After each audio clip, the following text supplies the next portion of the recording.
여러분, 방학이 끝나고 다시 돌아온 도토리. 일단 시작을 하기에 앞서서 이번 학기에는 2명의 새로운 친구들이 있는데요. 나은이와 하영이가 학업으로 인해 참여를 못하게 되었고, 부장들과 같은 학년인 지호, 그리고 이번 학기 신입생 소율이가 도토리에 함께하게 되었습니다. 박수! 자, 그러면 12학년 지호와 10학년 소율이 멤버 소개는 전 영상을 확인해 주시고, 자, 그러면 토론을 시작하기 전에 저희가 항상 하는 거 있죠?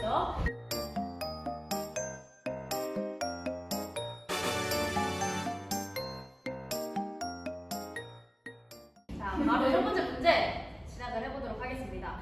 1군들이 이사를 한 뒤 엄마와 미리미는 윈더 그랜디움의 옷을 찾으러 간 것을 창피하게 생각을 했어요.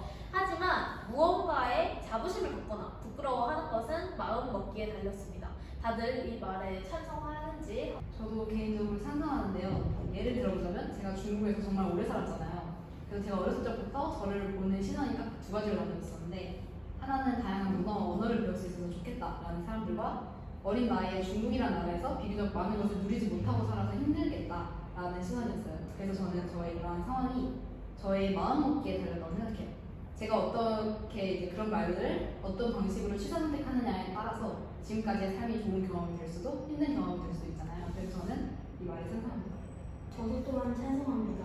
왜냐하면 저는 제가 얼마나 가지고 있냐에 따라서 무언가에 자부심을 갖거나 부끄러워한다고 생각합니다. 그러나 얼마나 가지고 있는지는 나만이 판단할 수 있다고 생각하기에 마음먹기에 달린 것 같다는 의견에 찬성합니다. 책 중에 수림이는 거북동과 순례주택을 자랑스러워하고 자신을 1군에 속한다고 한 번도 생각해본 적 없기에 전혀 윈더 그랜디움의 옷을 찾으러 가는 걸 창피하게 생각하지 않았던 것 같습니다. 이제 두 번째 문제로 바로 넘어가도록 하겠습니다. 순례주택에 이사하고 나서 엄마는 집이 환기가 안 된다며 불평하다가 할머니를 흉보게 되죠. 그러자 수림이가 꼭 솔직하게 말해야 하냐며 마음을 좀 숨기라고 합니다. 사회생활을 잘하려면 마음을 얼마나 숨겨야 할까요? 사회생활에서 모든 마음을 이제 솔직하게 드러내면 때로는 갈등이 생길 수도 있고 다른 사람과의 관계를 유지하기 어려운 경우가 있을 수 있습니다. 그러나 엄만이 생기면 진정한 자신을 느낄 수 있고 인간관계에서 피로감을 느낄 수 있어요. 적절한 선에서 자신의 진실을 표현하고 불필요한 부분에서는 마음을 조금 숨기는 것이 저는 중요할 것 같습니다. 이는 상황에 따라 다를 수 있겠지만 사회적인 기대에 맞춰 어느 정도는 감정을 조절하는 것이 필요할 것 같습니다. 저 같은 경우는 이제 저희 어머니의 말씀 솔직하게 살자라는 명을 만들어 제 감정이 남들에게 실망하는 점이나 이런 걸 내세없이 그냥 들춰 보이지만 주변 사람들과의 관계를 어느 정도 유지하기 위해서 자기 자신을 숨겨야 되는 게 맞다고 생각합니다. 저도 어느 정도는 숨겨야 된다고 생각합니다. 왜냐하면 너무 진실되게 말하면 상대가 또 상처받을 수도 있고, 또한 직장에서든 뭐 친구들과의 관계든 다 약간 안 좋게 흘러갈 수 있기 때문에 가능한 너무 진실되게 말하지 말고 상처받지 않게 말하는 게 좀 중요하다고 생각합니다. 네, 저는 이 문제는 정말 뭐든지 적당히가 중요하다고 생각을 합니다.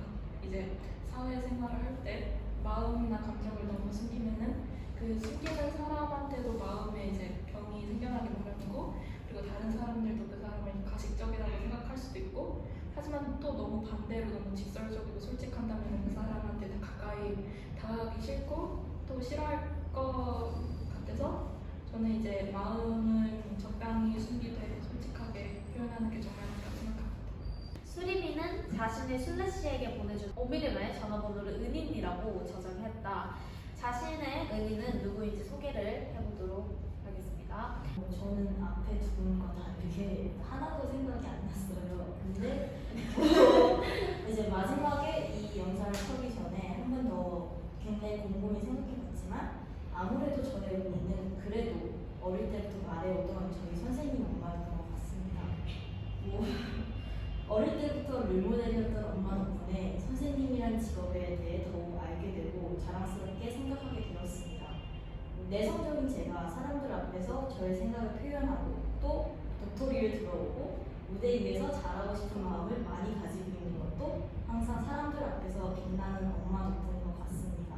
항상 말씀하시지만 영향을 끼치는 사람이 되라라는 말씀을 많이 하셨어요. 그래서 저는 아직까지도 그 말을 듣고 열심히 하려고 해보고 있고, 그래서 모든 일에 첫 발걸음을 움직이게 해준 사람이고, 이 세상에 데려와준 엄마이고, 또는 저를 빛내주는 은인이라고 생각합니다. 저는 제 은인이 아빠라고 생각합니다. 왜냐면 우리 아빠는 정말 제가 본 사람 중에서 제일 다정하고 너그러운 사람이었습니다. 약간 우리 아빠는 진짜 화도 저한테 진짜 안 내고 제가 힘들 때 항상 묵묵히 들어주고 저에게 많은 조언을 해주시는 분입니다. 그래서 저는 항상 제 이상형도 아빠라고 생각하고 그리고 저도 커서 뭐 지금도 약간 아빠 같은 사람을 만나고 싶습니다. 내 아빠야. 내 아빠야. 저의 은인도 역시 이렇게나 많이 속을 썩이고도 여전히 저를 키워주시는 부모님이 아닐까라는 생각이 드네요. 정말 공부도 안 하고 맨날 속만 썩이고 맨날 총각지축에다가 사고만 치고 그랬는데 화는 내시지만 잔소리도 많이 하시지만 그래도 내치지 않고 이렇게나 열심히 저를 키워주신 부모님이 아닐까라는 생각이 듭니다. 인생의 선배로서 저에게 뼈와 살이 되는 조언도 많이 해주시고 사랑의 잔소리도 많이 해주시고 정말 저의 소중한 은인이라고 생각합니다. 수리미는 힘들거나 외로울 때 슬래시를 찾아갑니다. 자신은 힘들 때 어떻게 해결하는지 얘기해 보도록 합시다. 사실 저는 그렇게 오래 살지 않아서 그런지 이제 엄청 힘들거나 엄청 외로웠던 순간이 그리 많진 않아요. 하지만 지금까지 제가 어떻게 힘들었던 점을 극복했는지 생각해보면 내가 무엇 때문에 힘든지 무조건 입 밖으로 내뱉었던 것 같습니다.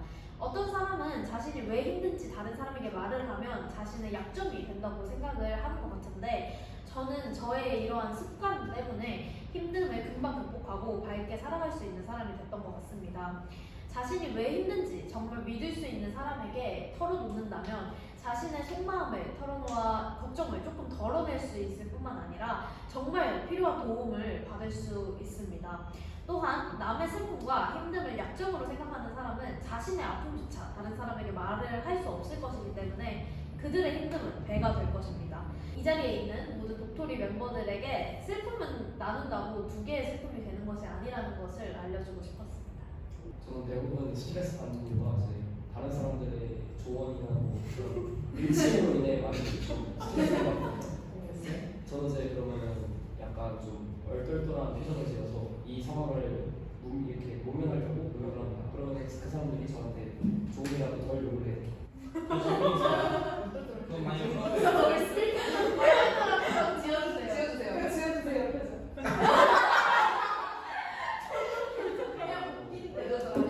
그리고 우리는 이제 각자 스트레스를 해결하는 방식이 다 다르지 않아요? 저는 이제 살아가면서 너무 큰 압박이나 스트레스를 받으면 미친놈처럼 소리를 지르고 혼자 감정에 사로잡혀서 배회하다가 충동적인 선택을 저지르고 멈춰서 잠시 삶에 대한 회의를 느껴요. 저기 선택이 뭐죠?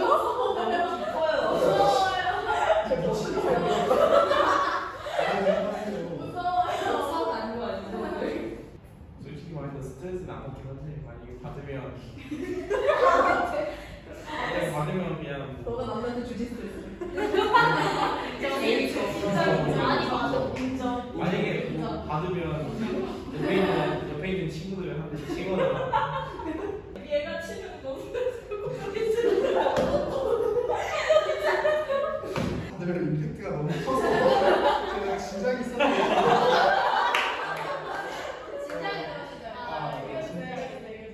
저는 외롭거나 힘들 때 음악을 듣거나 일기를 왜 웃어요?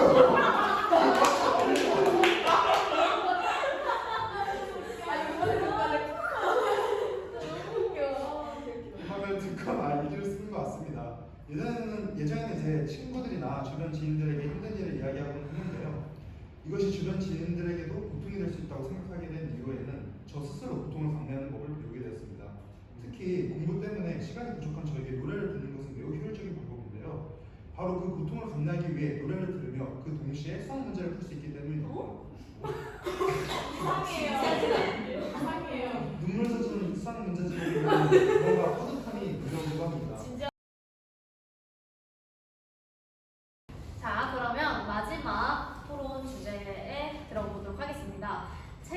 저는 슬래시가 수림이를 생각하는 마음이 엄마보다 깊은 것처럼 보입니다. 실제로는 낳아준 정이 클까요? 아니면 길러준 정이 클까요? 저는 당연히 길러준 정이 더욱 크다고 생각합니다. 낳아준 사람은 계획 없이 아이를 낳아 보육원에 맡기거나 입양을 보낼 수 있어도 길러준 사람은 계획을 세워 아이를 데려와서 키우는 것이기 때문에 아이에 대한 사랑의 크기는 비교할 수 없이 차이가 날 것이라고 생각을 해요.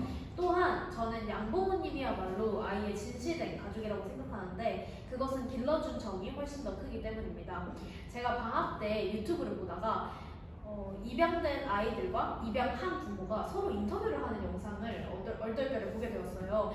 아무런 이유 없이 들어가서 보게 된 것임에도 불구하고 입양된 아이들이 자신의 진정한 부모님은 낳아준 부모님이 아니라 키워준 양부모님이라고 한 말이 굉장히 감동을 받게 되었습니다. 양부모님은 아이들이 원할 때 낳아준 부모님을 만나게 해준다고 하였지만 아이들은 모두 거절을 하더라고요. 자신의 부모님은 양부모님이기 때문이라고요. 저는 이러한 영상을 통해 길러준 정과 낳아준 정은 비교조차 할 수 없구나라는 것을 깨달았습니다. 저는 조금 다른 관점으로 접근을 해보았는데요. 생물학적으로 낳아준 정이 매우 클 수밖에 없다고 생각합니다. 진화론적 관점에서 인류의 아이는 매우 연약하기 때문에 오랜 무살림을 필요로 합니다. 그렇기 때문에 자신이 낳은 아이에 대한 정이 큰 부모님의 아이들만 자연 선택론에 따라 살아남고 그렇지 않은 부모님들의 아이들은 후퇴되어 배가 끊기겠죠. DNA에 각인된 정이 클 거라고 생각합니다. 그러나 만약 애를 낳는 행위가 계획적이 아니었다면 반대의 결과가 생길 수도 있겠죠. 수림이의 엄마는 비록 겉으로는 정이 없는 것처럼 보일 수도 있지만 항상 수림이가 멀다고 느껴질 때 울기도 하고 슬래시와 가까운 것을 보기 매우 힘들어하는 것을 보아 그 정이 매우 클 것 같다고 생각합니다. 그러나 길러준 정 또한 무시할 수 없다고 생각합니다. 아이를 기르는 것에는 매우 많은 시간과 돈을 필요로 합니다. 또한 오랜 시간 동안 소통하며 유대감을 형성하고 많은 감정을 공유하며 그 정이 대단히 클 것 같습니다. 그런 측면에서 저를 낳아주시고 길러주신 부모님께 항상 감사하며 저 또한 부모님과의 정이 매우 큰 것 같습니다.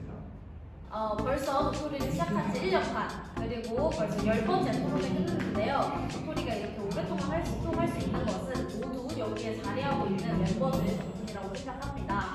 이 자리에서 함께 토론해줘서 너무 고맙고, 그럼 이제 도토리 10번째 토론을 여기에서 마치도록 하겠습니다.